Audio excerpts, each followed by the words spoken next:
bonding, molecular geometry,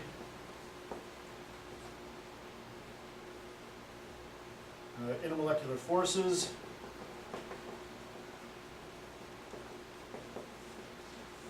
and phase diagrams,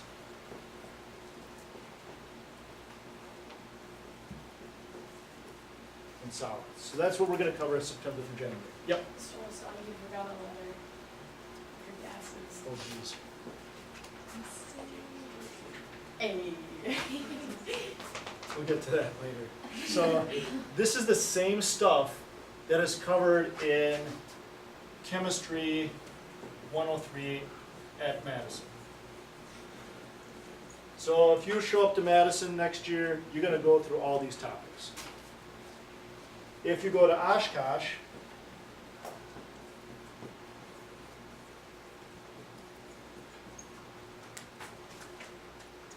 they call it Chem 105.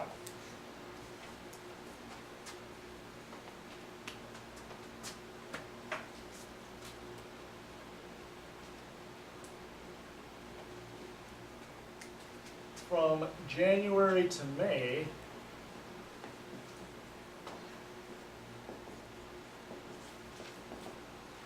we will cover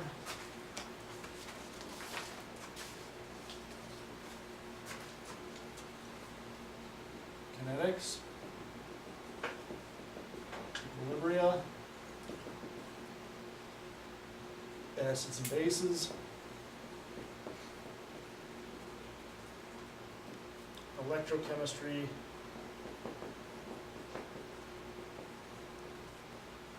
and a little bit of organic.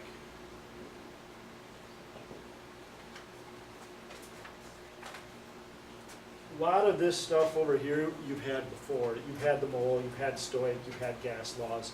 So it's kind of a review from last year. We just give you more difficult problems. Okay.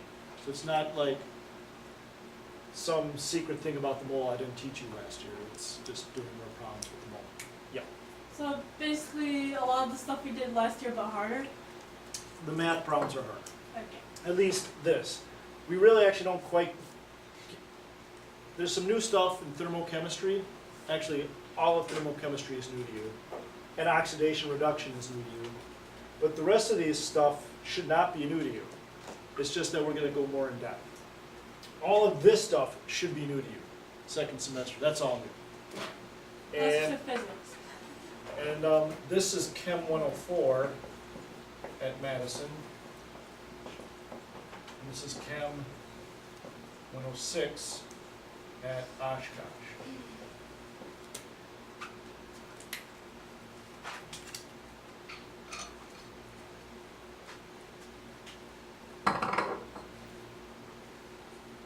So the reason why I wrote it like this is that you can take the dual credit through Oshkosh, but then transfer that credit to Madison. So if you're saying, well, I'm not going to Oshkosh, I'm going to Eau Claire, or I'm going to La Crosse, these credits will transfer to any UW system. It basically matches up with, this is first semester, this is second semester. Now, I didn't go through all the UW classes. I just picked Madison because it's local, and Oshkosh because that's where the dual credit's coming from. Okay. So you could, like I said, decide to take the Oshkosh dual credit, you pass it with a B, then you transfer that credit to Madison, and then you're starting at Madison with a B. Now, Madison has one other class, and that's Chem 109. And this is the same topics,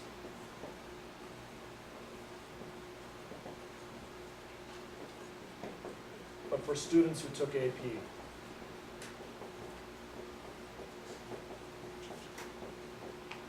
Or who are great at chem.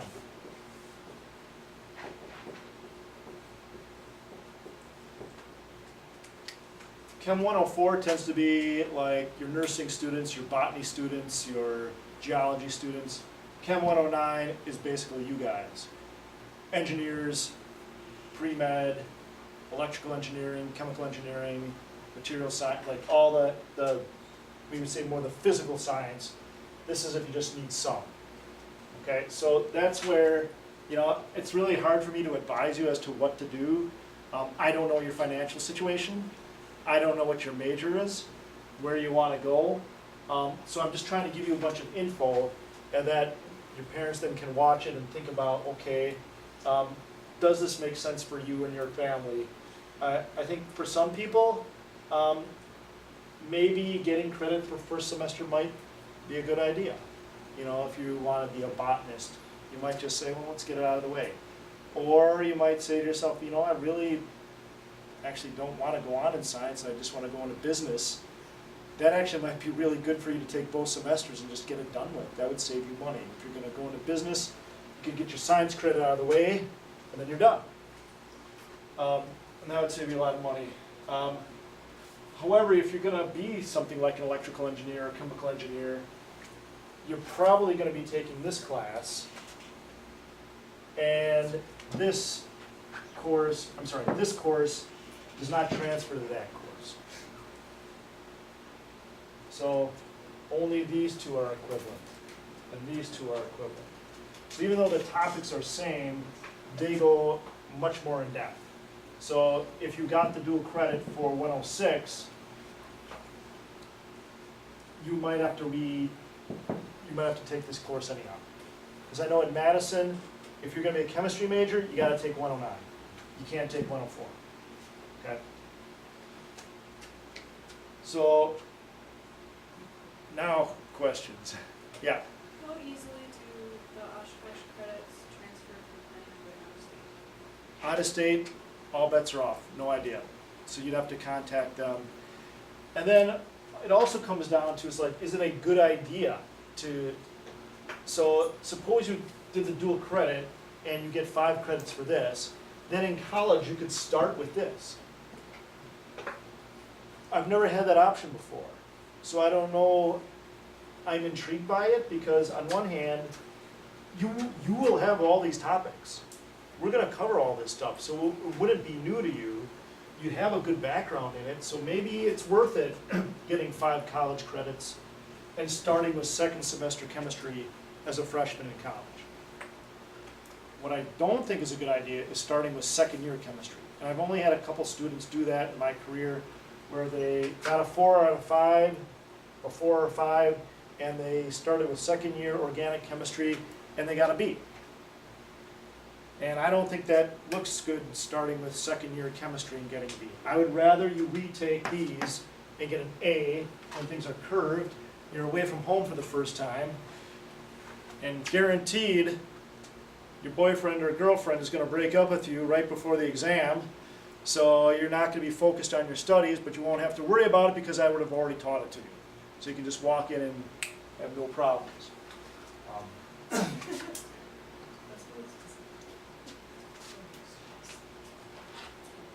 Not that that ever happened to me. It only happened 3 times, so. And I put it on camera too, oh well. Trying to think here. Okay. Oh, the one last thing I was going to say then is there's going to be a little bit, well, I guess it depends if anybody signs up for dual credit. So if nobody signs up for dual credit, then it's not really going to matter. But if someone does sign up for dual credit,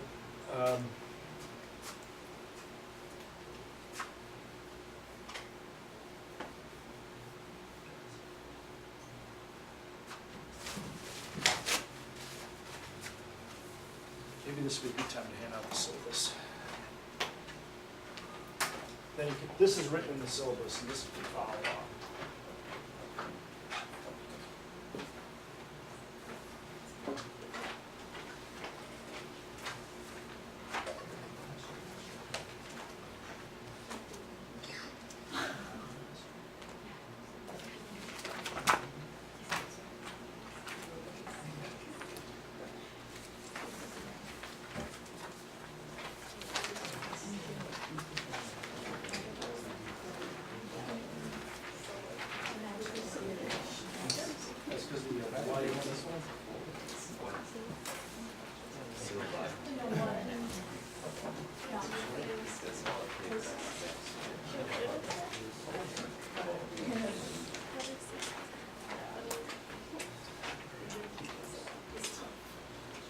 So, the grading scale, we use the high school grading scale.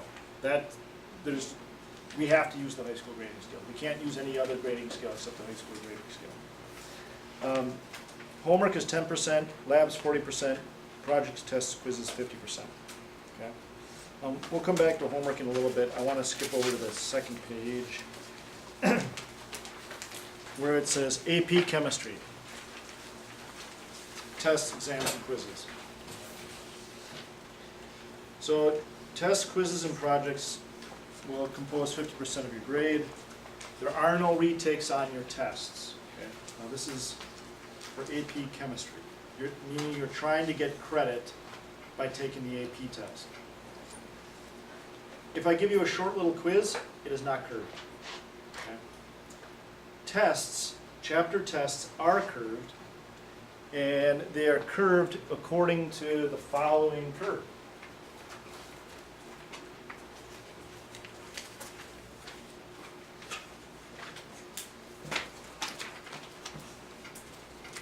But the lot supposed to have statistics and just statistics. I like statistics.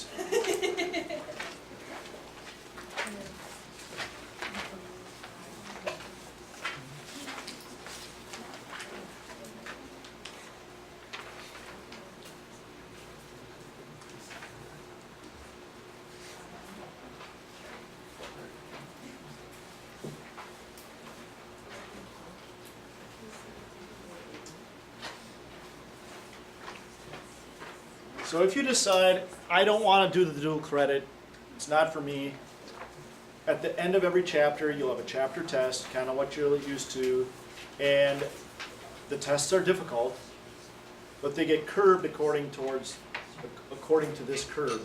And it's basically based off the fact that the AP test,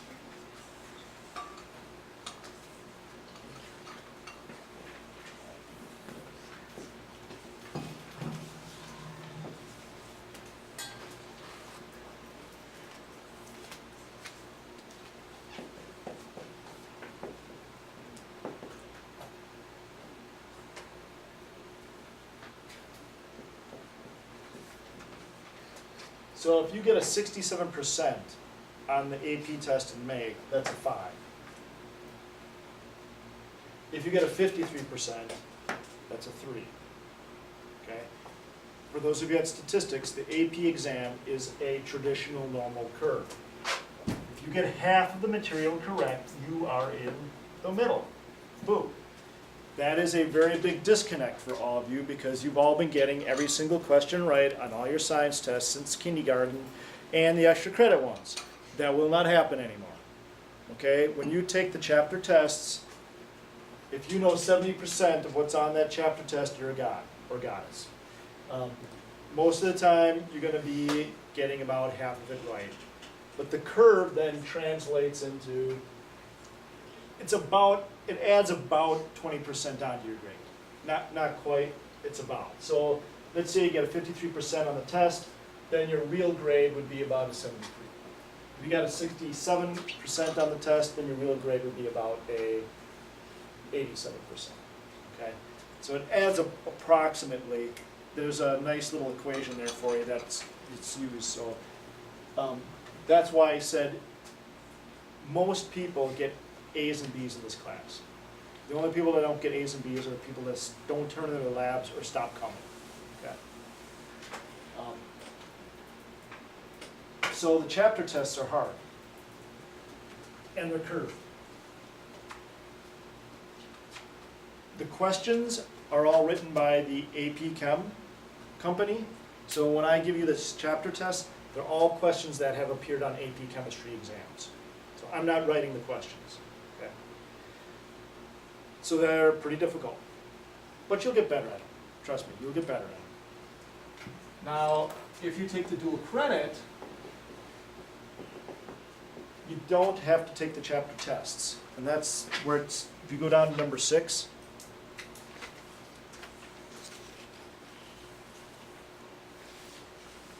D. If you are taking dual credit through Oshkosh, you do not have to take the chapter tests. Instead, you get to take 4 exams.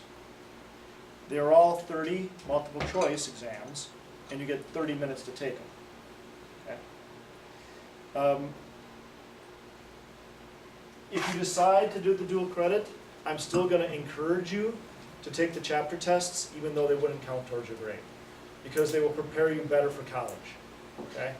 And probably going to get somebody angry, and I am going to put this on video camera, but I looked at, they already sent me the first exam from Oshkosh, the first 30 questions. I bet you if I gave you that exam right now, I bet you all of you would pass it, cold. I looked at it, and it is slightly higher, slightly more difficult than the tests you took in chemistry.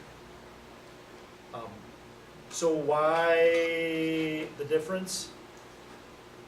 In college, they go at a faster pace. Everything you learned in chemistry last year is compressed down into 1 semester.